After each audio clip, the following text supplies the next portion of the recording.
Hello Trekkies and Trekkers. Welcome to this amazing Star Trek podcast on Trek Tuesday. I'm your host Arinda and I recap every 2 weeks an episode of Star Trek TNG. Today we recap the episode The Hunted. But first a note of the host of this podcast.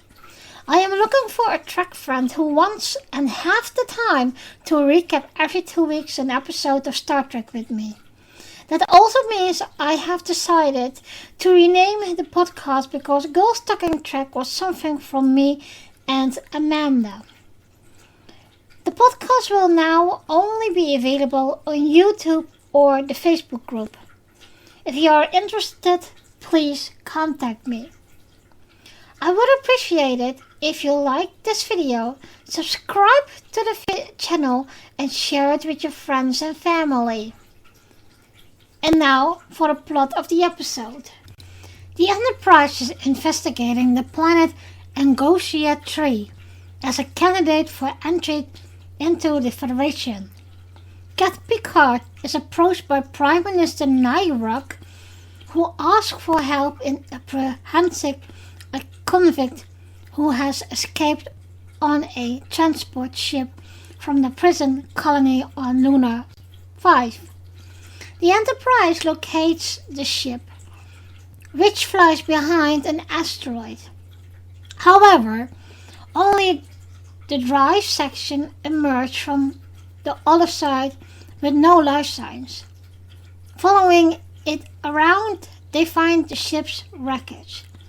Believing that the prisoner has perished, the ship begins course back to the planet, only to discover the drive section they saw has disappeared. Picard and Commander Riker return to the Enterprise and, following a hunch from Data, locate an escape pod and beam aboard the prisoner. When security try to take the prisoner into custody, he fights back, virtually unaffected by their phases. He overpowered the guards and injures O'Brien before he subdued. Upon further examination, the crew find that the prisoner does not emit any life signs on scanner. The prisoner identifies himself as Roga Danar, a former soldier. Counselor Troy meets Danar and reads little aggressions from him, finding it unlikely that he could be so violent. Danar explains that he and others were genetically enhanced, greatly increasing their abilities and affecting their responses when in danger.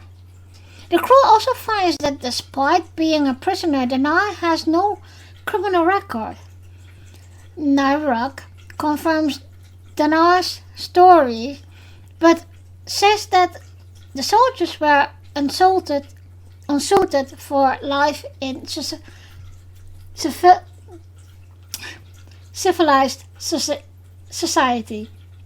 When Captain Picard raised the subject with Nyruk, he refused to discuss the abuses Danar alleges, considering it a matter of internal security, and instead simply arranged for Danar to be returned to the colony.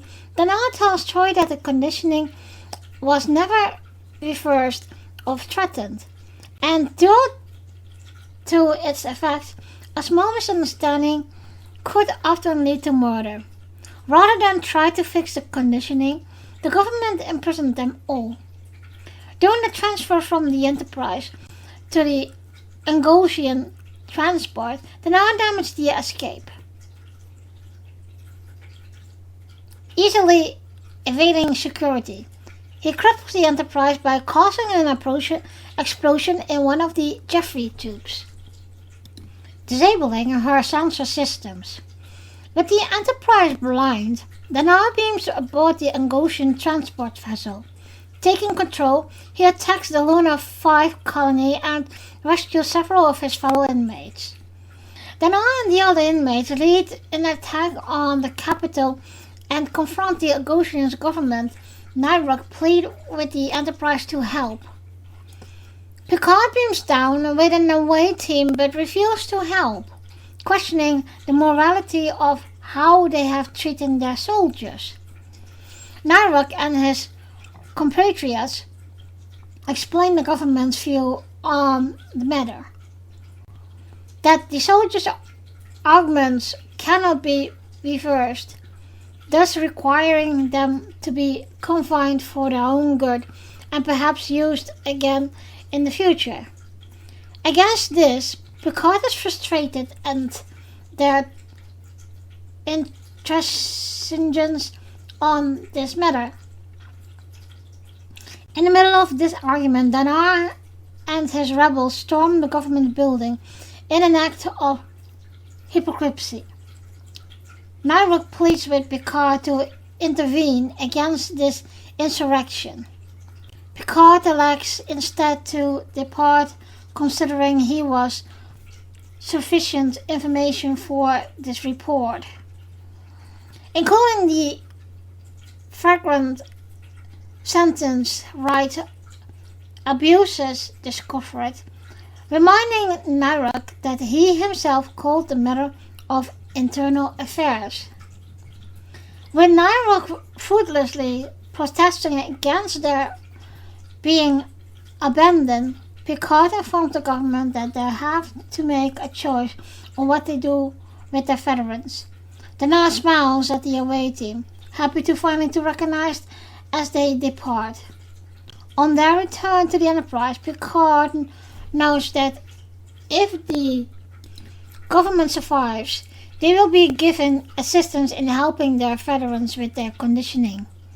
He also notes that they may reapply to join the Federation at a later date.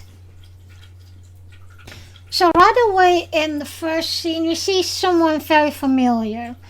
And of course he played Zachary Cochrane in First Contact. And but he is very young here, and now I see this intro, I know exactly which episode this is. I hope you know it too. Otherwise, I would say watch it, and for you guys, rewatch it, because it is fun for me to actually,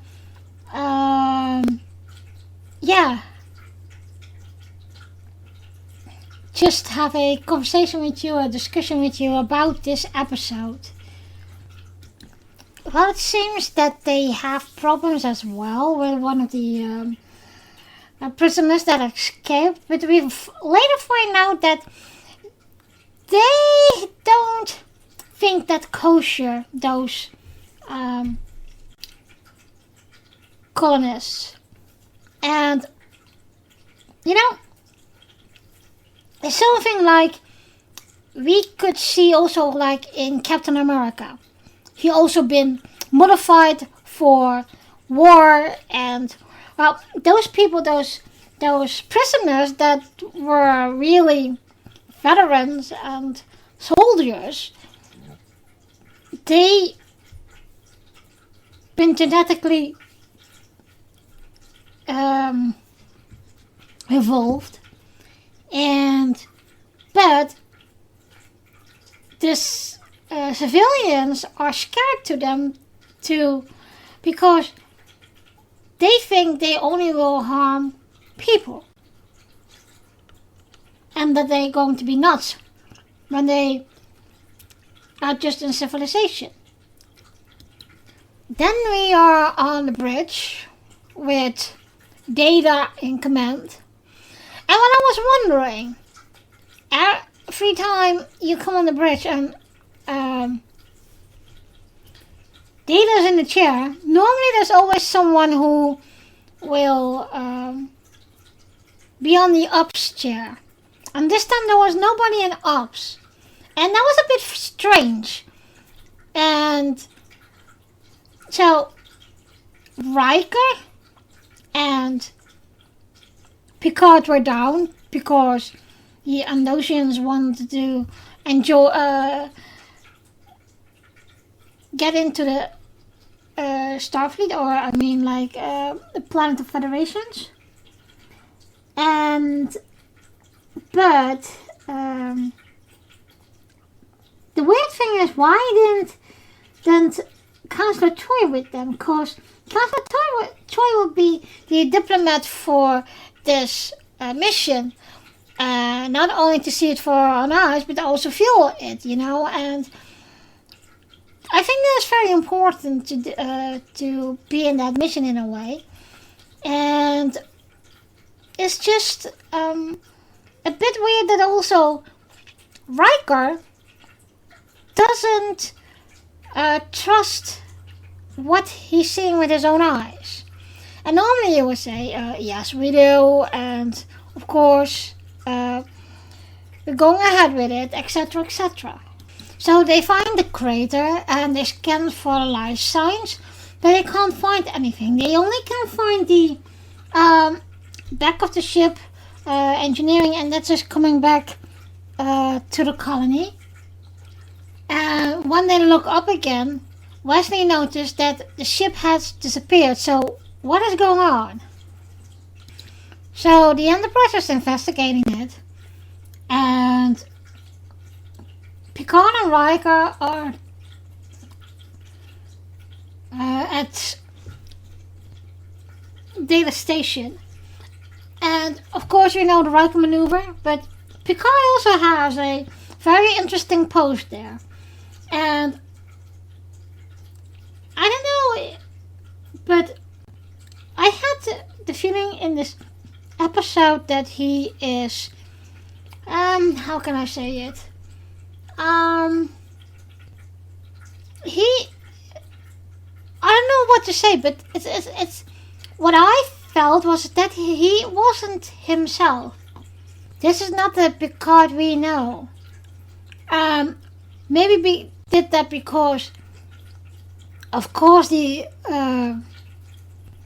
how the Prime Minister was reacting, and I must say, the Prime Minister was a bit of pushy and too eager to get involved with Starfleet or like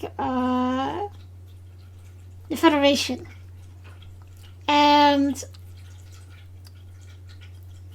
it didn't do him good in the way of being this eager, but also with catching the prisoner. So they find a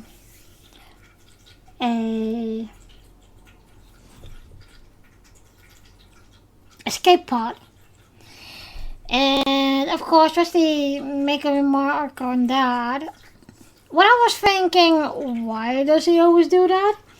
And normally I really love Wesley, but in this moment I was thinking, yeah, I can imagine why people are annoyed with him at times. But okay, so they are deciding that they will pull the escape pod in, and security has to go to the transport room to, well, just for in case, So Dinar, who is that prisoner that escaped, he is also known because he has played a lot more in Star Trek. Which episode exactly, I don't remember, but he is a regular actor who is, who is a lot as a figurant in the series and the franchise. So, yeah, nice to see that too. So he fights the security guards and Miles O'Brien, and the facial shots are not really doing something to him. And I don't know if this is the prequel for the arguments we know as Khan. And I don't know, it's just like, it had was, in one way I can understand him because he doesn't want to get captured. And the other thing I was feeling was, maybe he does this also out of fear, but those security guards wanted a match for him. And in one way, it makes sense. In the other way, it doesn't. So they contact the Prime Minister to tell him that they have the prisoner. And, I found the minister a bit of too relaxing and too, in the words of, keep your security on high, and the doctor is recommend you to sedate him at all times. And you could see that that reaction of Picard, that he was thinking, or security is at the max, etc. And why would you sedate him? And well, this reminds me of Khan, when we see Khan back in a how do you say it? It's not like a coven, but like a transport thingy for them, and he was also sedated or put to sleep in a way. And it's just, I think that and the weird thing is they can't read his light form because he is this augment. And in one way you could say, it's just that. But on the other hand, there is a lot more to it, So the guy's in his cell, and he has some kind of nightmare. And Troy was near him, and she could feel him. What was in one way very weird, because you would expect, if an argument is that involved and genetically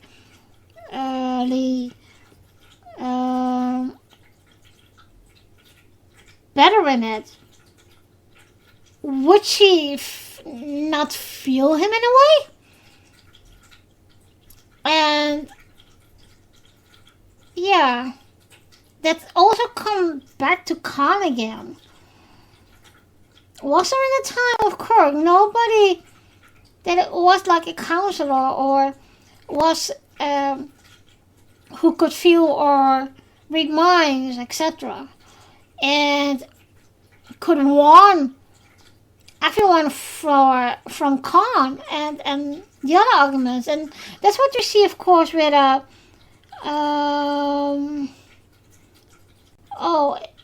was in Star Trek Enterprise when Archer's visited Dr. Soon, I thought. And there were also, he was recaptured by his arguments, etc. And it's just like, I don't know. I don't know what to think about, because, if you see the arguments and compare them with Julian Bashir, who also is genetically involved, it's kind of different stages, I guess. I don't know what to think about that. So Counselor Troy is talking with Dinar now, and he is telling her about his life.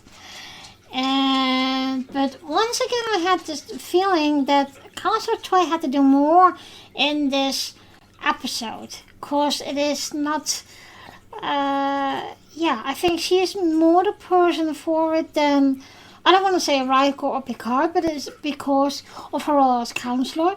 I think she could have done a lot more in it. So, Counselor Troy is talking some more with him, and then she brings out a little report to Picard, and she doesn't understand his whole being with what she's feeling with him. It's very deep. It's very deep emotions and feelings that she's feeling from him, of course, not. But she's telling Picard more or less about he is aware and he knows what his crimes are, but it's been doctored in a way of only feeling and seeing it in his nightmares. So his conscience is aware, but his body isn't.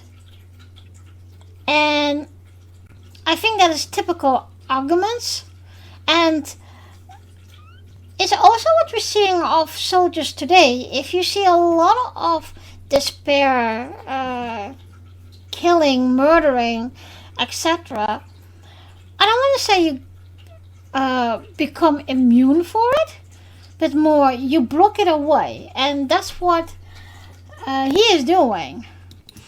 Counselor Troy wanted to help Dana, and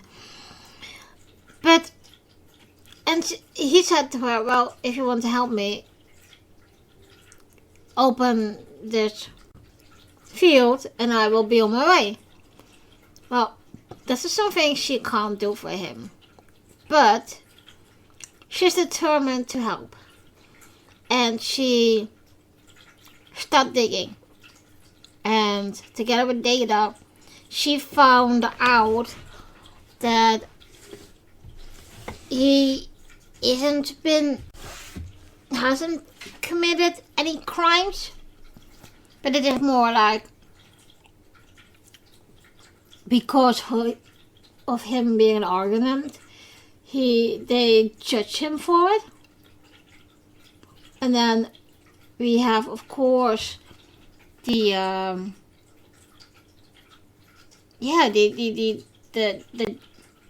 judgment and prejudgment of people, and they've been fed by the government what people like Danar have done or doing, or that they are a bad example for our society because they are this way. Well, Counselor Troy discovered very soon that they aren't that different as normal people, or they aren't that dangerous. The only dangerous when they are dangerous is when they feel threatened. So this is information she is sharing with the other senior staff, and it is very interesting how they, I don't want to say judge, but more like think of that.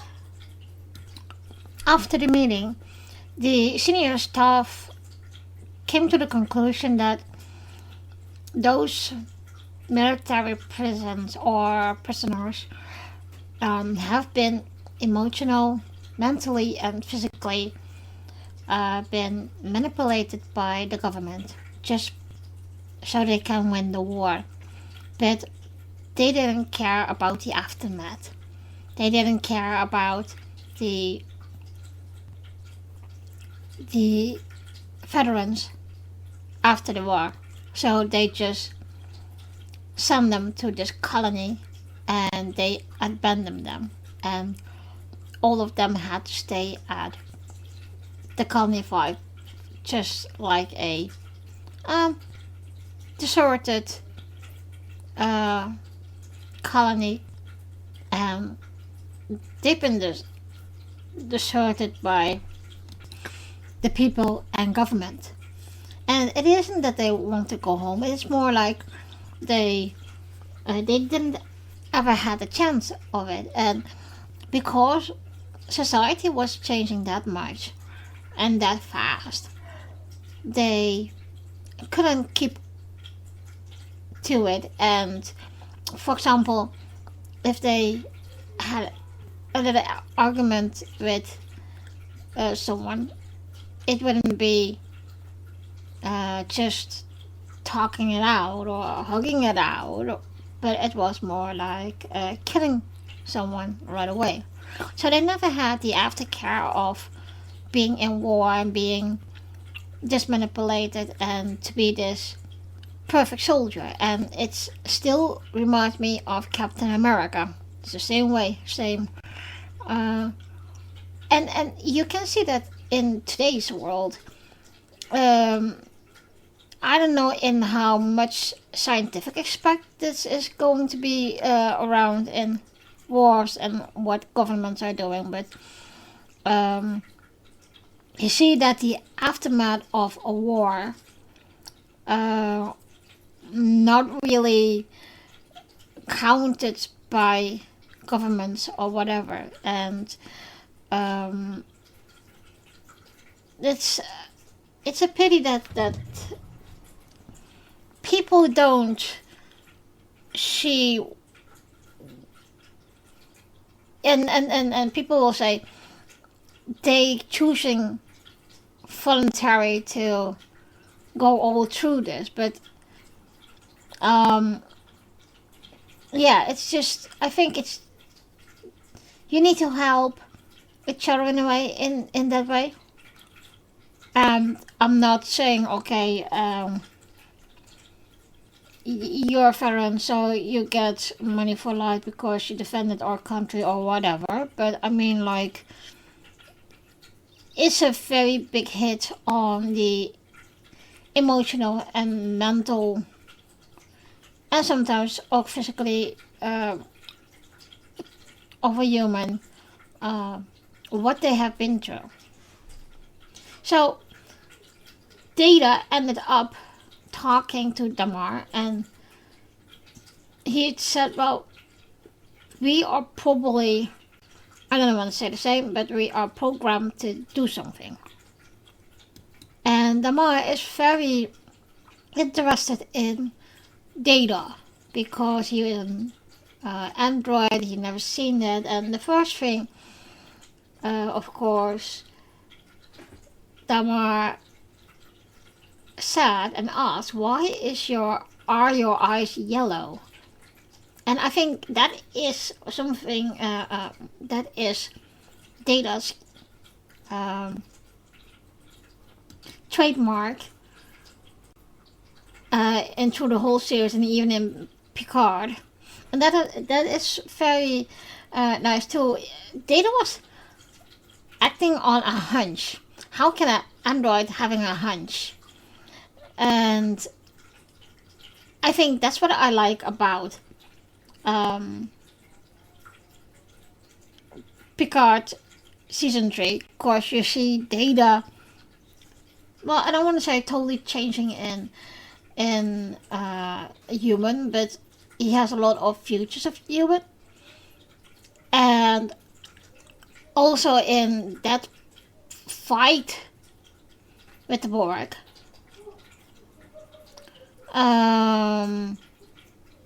he had a hunch to do it, and that was in one way showing us that, I don't want to say Data is human, but more he has this, he always wanted to be human.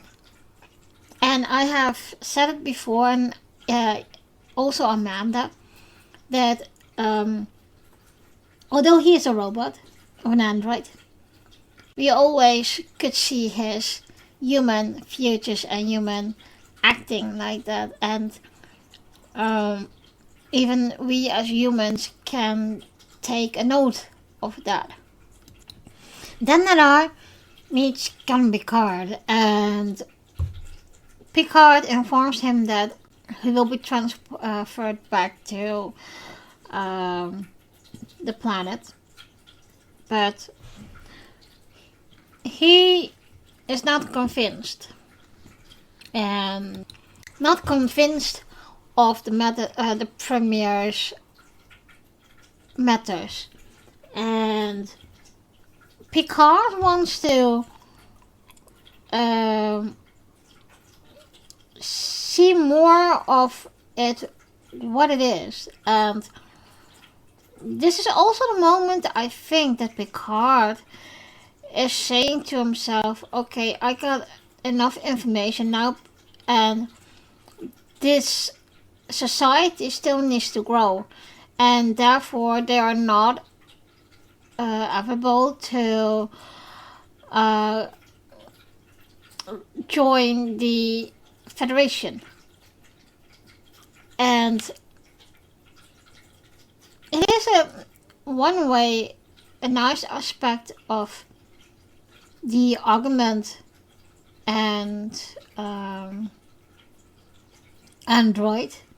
And even Data told him that Dr. Crusher and Counselor Troy can help him and help his friends to, I don't want to say be better, but more like they can help him cope with what he is feeling and to return into society. And I think Dana is a bit of I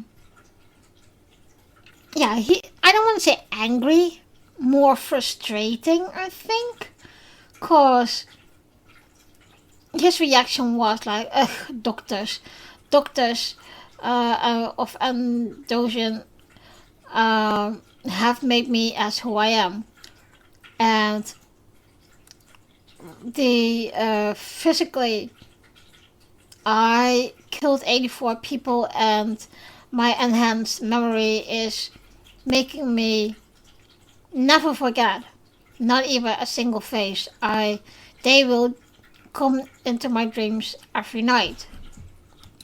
The Talosian ship is in orbit, and they want to transport Danar over, and I don't know how he does it, but he sabotaged the transporting, and it totally went wrong. And they can't understand what happened. Danar is walking around the Enterprise now, and Picard takes precautions to not only stop him but also keep his non-personal safe. Danar has a phaser now, and well, you can see in his face that he's up to no good. So Picard is setting some kind of a trap for him with the turbo lift, and Danar is taking it, and Worf is at the end of the turbo lift to recapture him, and the only thing Worf is seeing is the phaser that is overloading. So I think, of course, the survivor instinct of Danar is kicking in, and he does everything to survive. And he probably have thought about it. And in one way, I'm thinking, how could he know? Is there any rules in the Federation or Starfleet handbook that you learn to do to capture a prisoner of war, and how to treat them, of course? But yeah, it was a bit weird that Danar knew what Picard would do. Danar is getting to the engineering, and he fight all the personnel there, including Jordi, and he is attempting to override the security system lookout there. And of course, we know that you can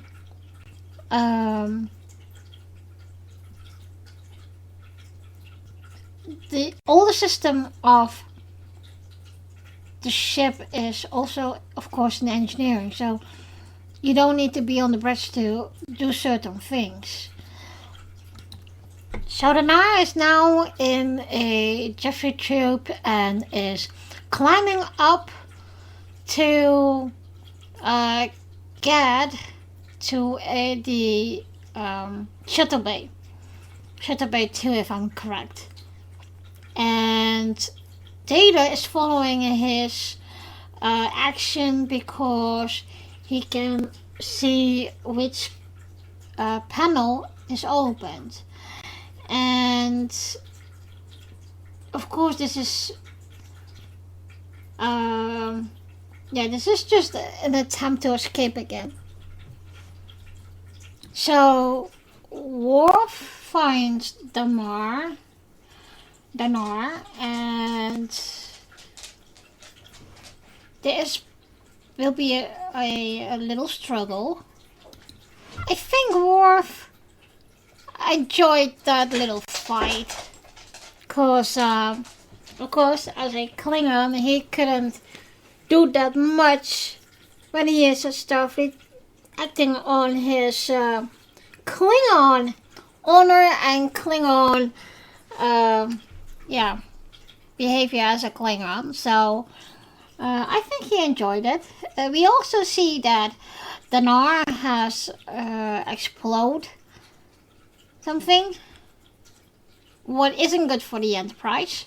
Danar then transport over to the Andosian ship, or his transporter ship, and go down to the colony to free some of his friends, to organize a coup to free himself from the Premier and take charge. And once again, the Premier is really urging Picard to interfere and help them to capture those prisoners. And since we see the Premier, the first time we see the Premier, I never liked him. And, it's weird to say also of, why would you do that to people that you created and you don't want to take responsibility for what you did to them and help them cope with what they are now? When Picard beamed down with Worf, Data, and Troy, the Premier is very frustrated that he just brought them with them and no force to capture the prisoners. And Picard is very clear in it that they aren't there to fight their wars. So, and of all people, Data is the one who questioning the Premier about undo the things they did to the soldiers. And the only fake answer, Data getting well, we carefully examine it. And we only have theories about it. We never actually tried it. And once again, you see that the Premier is a very big coward. And I'm very glad that Picard is saying this is not our war. And the Federation will take his hand off this society, this planet, how you want to call it. and your entry to the Federation has been denied.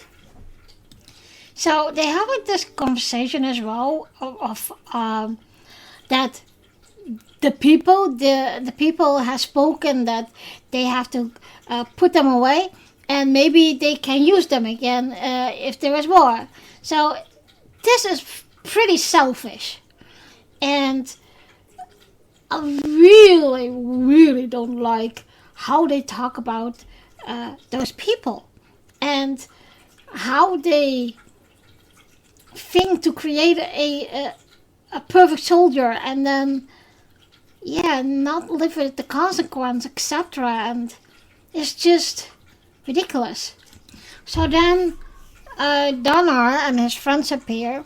They are very angry is the wrong word, but they are emotional, and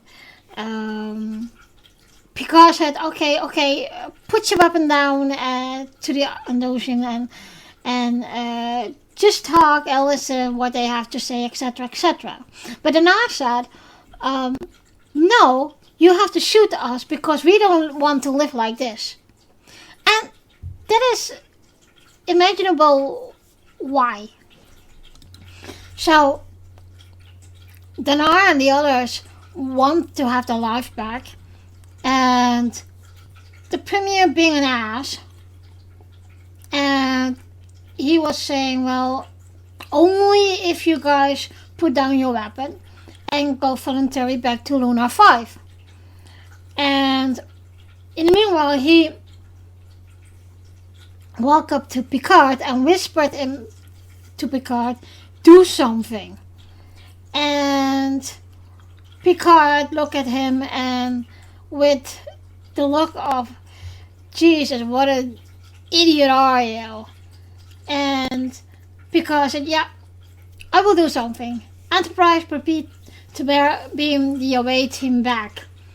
And the look on the Premier's face, well, that was priceless. Picard outmaneuvered the Premier, that's so cool. Before they beamed up, Danar nodded to Counselor Troy in as in a thank you, because thanks to her, he did some kind of a peaceful way to tell them what they want and they need. And it was cool to see that Picard told the Premier, no, you always said that we come meddling in your affairs, and so this is your affair, and you have to deal with those prisoners as you see fit. So I can't bring my force here. Alright guys, the last scene we're seeing is that Picard and the away team is back on the ship, and Picard told Riker that if the government is surviving what is happening downstairs now, they have a chance to enter the Federation. If not, it will take them years to reapply. But he had a feeling, and he smiled at this when he said this. He thinks that they will choose to survive and will comply with the veterans and give the veterans a program that they take better care of them in all what they do, and etc., etc. So yeah, this is the end of the episode, guys. I did like it. It will not be in my favorites top 10, but I do think it's a good episode, and I do think it's a sort of yes, it's futuristic, but it is also still what we are having nowadays. We still want wars, and we don't bear the consequences of it, And I tried to find a rating for this on IMDb, but I couldn't find anything. So I will give this an or I rate this an 8. And let me know what you think about this episode and what your rating is in the comment section on Facebook, of course, and YouTube. So we can see what you guys think about it. Thank you for listening, and join me in 2 weeks for a new episode recap. In the next episode we will recap the episode The High Ground. I also have 2 other podcasts, namely the My Eileen Talks podcast, which is some kind of a geek podcast, wherein I talk a lot of Star Trek. And the Dutch Ready Room podcast, which is a video podcast in my native language, Dutch. You can find both of on YouTube and Facebook. The My Eileen Talk podcast is also to find on Spotify, Anchors, Google Podcast and Spotify. I will see you in 2 weeks. Live long and prosper.